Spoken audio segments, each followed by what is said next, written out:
ನಮಸ್ಕಾರ, welcome back to the channel. ಇವತ್ತಿನ ವಿಡಿಯೋದಲ್ಲಿ ಈ ರೀತಿಯಾದ ಒಂದು ಸಿಂಪಲ್ ಆಗಿರುವಂತ, ನೀವು ಬಿಗಿನರ್ಸ್ ಆದ್ರೂ ಕೂಡ ಆರಾಮಾಗಿ ಇದನ್ನ ನೋಡ್ಕೊಂಡು ಈ ವಿಡಿಯೋ ಕಂಪ್ಲೀಟ್ ಆಗಿ ನೋಡ್ಕೊಂಡು ಹೊಲ್ಕೊಳ್ಬಹುದು. ಕಡಿಮೆ ಬಟ್ಟೆ ಕೂಡ ಸಾಕು. ಇದನ್ನ ಹೇಗ್ ಮಾಡೋದು ಅನ್ನೋದನ್ನ ಇವತ್ತಿನ ವಿಡಿಯೋದಲ್ಲಿ ನೋಡ್ತಾ ಹೋಗೋಣ.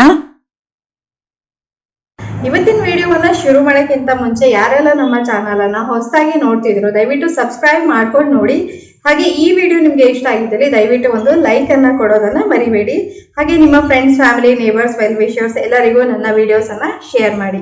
ಸೊ ಇವತ್ತಿನ ವಿಡಿಯೋವನ್ನ ಶುರು ಮಾಡೋಣ. ಇವತ್ತಿನ ಒಂದು ಪೌಚ್ ಅನ್ನ ಮಾಡೋದಕ್ಕೆ ನಾನಿಲ್ಲಿ ತಗೊಂಡಂತ ಬಟ್ಟೆಯ ಅಳತೆಯನ್ನ ಹೇಳ್ತೀನಿ. 13 ಇಂಚು ಅಗಲ ಇದೆ. ಹಾಗೆ ಒಂದು 10.5 ಅಥವಾ 11 ಇಂಚು ತಗೊಳ್ಬಹುದು. 11 ಇಂಚು ಆಗುವಷ್ಟು ಉದ್ದ ಇದೆ. ಇವಾಗ ನಾನು ಇದಕ್ಕೆ ಸ್ಪಾಂಜ್ ಹಾಕಿ ಮಾಡ್ತಾ ಇದ್ದೀನಿ. ನಿಮ್ಮ ಹತ್ರ ಸ್ಪಾಂಜ್ ಇಲ್ದಿದ್ರೆ ರೈಸ್ ಬ್ಯಾಗು ಅಥವಾ ಕ್ಯಾನ್ವಸ್ ಇದನ್ನ ಯೂಸ್ ಮಾಡಿ ಮಾಡಬಹುದು. ಅದು ಇಲ್ಲದೆ ಇದ್ರೆ ದಪ್ಪಗಿರುವಂತ ಯಾವ್ದಾದ್ರು ಜೀನ್ಸ್, ಡೆನಿಮ್ ಬಟ್ಟೆ ಎಲ್ಲ ಇರುತ್ತಲ್ಲ ಅದನ್ನ ಮಧ್ಯದಲ್ಲಿ ಹಾಕಿ ನೀವು ಹೊಲ್ಕೊಂಡ್ರೆ ಅವಾಗೂ ಕೂಡ ಸಾಕಷ್ಟು ಸ್ಟಿಫ್ ಆಗಿ ದಪ್ಪಗೆ ಬರುತ್ತೆ. ಇವಾಗ ನಾನು ಲೈನಿಂಗ್ ಬಟ್ಟೆ ಮಧ್ಯದಲ್ಲಿ ಸ್ಪಾಂಜ್ ಇಟ್ಟಿದ್ನಲ್ಲ ಅದನ್ನೆಲ್ಲ ಸೇರಿಸಿ ಕ್ವಿಲ್ಟ್ ಮಾಡಿ ರೆಡಿ ಮಾಡ್ಕೊಂಡೆ.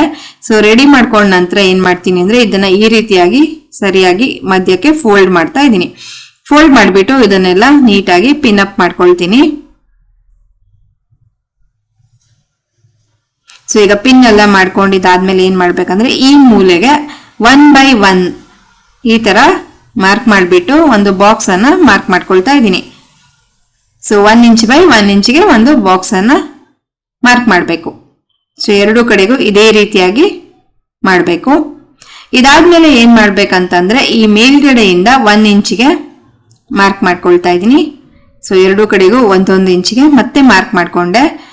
ಸೊ ಅಲ್ಲಿ ಏನು ಮಾರ್ಕ್ ಮಾಡ್ಕೊಂಡಲ್ಲ ಆ ಪಾಯಿಂಟ್ ಇಂದ ಈ ಕಡೆ ಕೆಳಗಡೆ ಮಾರ್ಕ್ ಮಾಡ್ಕೊಂಡಿದ್ವಲ್ಲ ಆ ಪಾಯಿಂಟ್ ವರೆಗೆ ಈ ರೀತಿಯಾಗಿ ಕ್ರಾಸ್ ಅಲ್ಲಿ ನಾವು ಜಾಯಿನ್ ಮಾಡ್ಬೇಕು ಆ ಲೈನ್ ಅನ್ನ.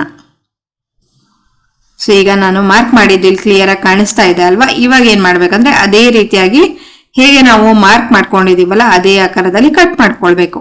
ಸೊ ಕಟ್ ಮಾಡಿದ ನಂತರ ಈ ರೀತಿಯಾಗಿ ಇದು ನಮ್ಗೆ ರೆಡಿ ಆಯ್ತು.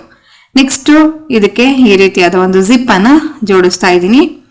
ಸೊ ಜಿಪ್ ಅಟ್ಯಾಚ್ ಮಾಡೋದು ಹೇಗೆ ಅಂತ ಡೀಟೇಲ್ ಆಗಿ ವಿಡಿಯೋ ಬೇಕಾದ್ರೆ ಈಗಾಗಲೇ ನಾನು ಪೋಸ್ಟ್ ಮಾಡಿದ್ದೀನಿ. ಲಿಂಕ್ ಅನ್ನ ಡಿಸ್ಕ್ರಿಪ್ಷನ್ ಅಥವಾ ಐ ಕಾರ್ಡ್ ನಲ್ಲಿ ಹಾಕಿರ್ತೀನಿ. ಇಂಟ್ರೆಸ್ಟ್ ಇರೋರು ಚೆಕ್ ಮಾಡ್ಕೊಳ್ಳಿ.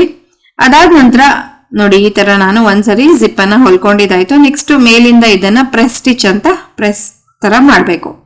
ಇದಾದ್ಮೇಲೆ ಇನ್ನೊಂದು ಭಾಗಕ್ಕೂ ಅದೇ ರೀತಿಯಾಗಿ ಮಾಡ್ಕೊಳ್ಬೇಕು. ಸೊ ಎರಡು ಕಡೆಗೂ ಈ ರೀತಿಯಾಗಿ ನಾನು ಜಿಪ್ ಅನ್ನ ಅಟ್ಯಾಚ್ ಮಾಡಿ ಪ್ರೆಸ್ ಸ್ಟಿಚ್ ಕೂಡ ಮಾಡ್ಕೊಂಡಿದ್ದಾಯ್ತು. ನೆಕ್ಸ್ಟ್ ಏನ್ ಮಾಡ್ಬೇಕಂದ್ರೆ ನಾವ್ ಇದಕ್ಕೆ ರನ್ನರ್ ಅನ್ನ ಇನ್ಸರ್ಟ್ ಮಾಡ್ಬೇಕು. ಸೊ ರನ್ನರ್ ಒಂದು ಸಾಕಾಗತ್ತೆ, ಪೌಚ್ಗೆಲ್ಲ ಇನ್ನೇನು 2 ರನ್ನರ್ ಏನ್ ಅವಶ್ಯಕತೆ ಇಲ್ಲ.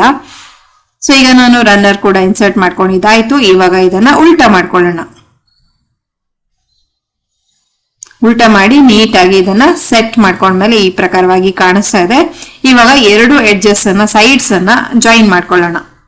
2 ಸ್ಟಿಚ್ ಹಾಕೊಂಡ್ರೆ ಚೆನ್ನಾಗಿ ಗಟ್ಟಿಯಾಗಿ ಬರುತ್ತೆ. ಸೊ ಈಗ ಎರಡು ಕಡೆಗೂ ನಾನು ಸ್ಟಿಚ್ ಹಾಕಿ ಇದನ್ನ ಜಾಯಿನ್ ಮಾಡ್ಕೊಂಡಿದ್ದಾಯ್ತು. ನೋಡಿ ಈ ಪ್ರಕಾರವಾಗಿ ಕಾಣಿಸ್ತಾ ಇದೆ. ನೆಕ್ಸ್ಟ್ ಸ್ಟೆಪ್ ತುಂಬಾನೇ ಈಸಿ. ಇಲ್ಲಿ ನಾವು ಏನ್ ಕಟ್ ಮಾಡಿ ಓಪನ್ ಮಾಡಿದ್ವಲ್ಲ ಆ ಜಾಗವನ್ನ ಈ ಪ್ರಕಾರವಾಗಿ ಅಗಲ ಮಾಡಿ ಹಿಡಿತಾ ಅಲ್ಲಿ ನಾವು ಸ್ಟಿಚ್ ಅನ್ನ ಹಾಕ್ಬೇಕು. ಸೊ ಇಲ್ಲೂ ಕೂಡ ಅಷ್ಟೇ ಡಬಲ್ ಸ್ಟಿಚ್ ಅನ್ನ ಹಾಕಿ ಲಾಕ್ ಮಾಡ್ಕೊಳ್ಳಿ. ನಿಮ್ಗೆ ಸಮಯ ಇದೆ ಅಂತ ಅಂದ್ರೆ ಇದಕ್ಕೆ ನೀವು ಪೈಪಿಂಗ್ ಹಾಕಿ ಫಿನಿಶ್ ಮಾಡಬಹುದು. ಸೊ ಪೈಪಿಂಗ್ ಹೇಗೆ ಹಾಕೋದು ಗೊತ್ತಿಲ್ಲ ಅಂತಂದ್ರೆ ಈಗಾಗಲೇ ಅದ್ರ ಬಗ್ಗೆನೂ ಒಂದು ಡೀಟೇಲ್ ವಿಡಿಯೋ ಪೋಸ್ಟ್ ಮಾಡಿದೀನಿ. ಲಿಂಕ್ ಅನ್ನ ಡಿಸ್ಕ್ರಿಪ್ಷನ್ ಅಥವಾ ಐ ಕಾರ್ಡ್ ನಲ್ಲಿ ಕೊಟ್ಟಿದ್ದೀನಿ, ಚೆಕ್ ಮಾಡಿ. ಸೊ ಇವಾಗ ಇದನ್ನ ಸೀದಾ ಮಾಡ್ಕೊಂಡ್ರೆ ಸುಂದರವಾದ pencil pouch ready to use. ಇದನ್ನ ಪೆನ್ಸಿಲ್ ಪೌಚ್ ಆಗಿ ಬಳಸಬಹುದು ಅಥವಾ ಚಿಕ್ಕ ಪುಟ್ಟ ಮೇಕಪ್ ಐಟಮ್ಸ್ ಅನ್ನ ಹಾಗೆ ಇಟ್ಕೊಳ್ಬಹುದು, ಪೈಂಟ್ ಬ್ರಷಸ್ ಅನ್ನ ಹಾಕೊಳ್ಬಹುದು ಅಥವಾ ನಿಮ್ಮ ರಿಕ್ವೈರ್ಮೆಂಟ್ ಅನುಸಾರ ಇದನ್ನ ಯೂಸ್ ಮಾಡ್ಕೊಳ್ಬಹುದು. ಸೊ ಇವತ್ತಿನ ವಿಡಿಯೋವನ್ನ ಮುಗಿಸುವಂತ ಸಮಯ ಬಂತು. ಇವತ್ತಿನ ವಿಡಿಯೋ ನಿಮ್ಗೆಲ್ಲ ಇಷ್ಟ ಆಯ್ತು ಅಂತ ನಾನು ಭಾವಿಸ್ತೀನಿ. ಇಷ್ಟ ಆಗಿದ್ದಲ್ಲಿ ಆಸ್ ಯೂಶುವಲ್ ಪ್ಲೀಸ್ ಒಂದು ಲೈಕ್ ಕೊಡಿ. ಚಾನಲ್ಗೆ ಹೊಸವಾಗಿದ್ದಲ್ಲಿ ಸಬ್ಸ್ಕ್ರೈಬ್ ಮಾಡ್ಕೊಂಡು ನೋಡಿ ಅಂತ ಹೇಳ್ತಾ ಮತ್ತೊಂದು ಹೊಸ ವಿಡಿಯೋದೊಂದಿಗೆ ಭೇಟಿಯಾಗೋಣ. ಅಲ್ಲಿವರೆಗೂ ಎಲ್ರಿಗೂ ಧನ್ಯವಾದಗಳು. Take care and bye.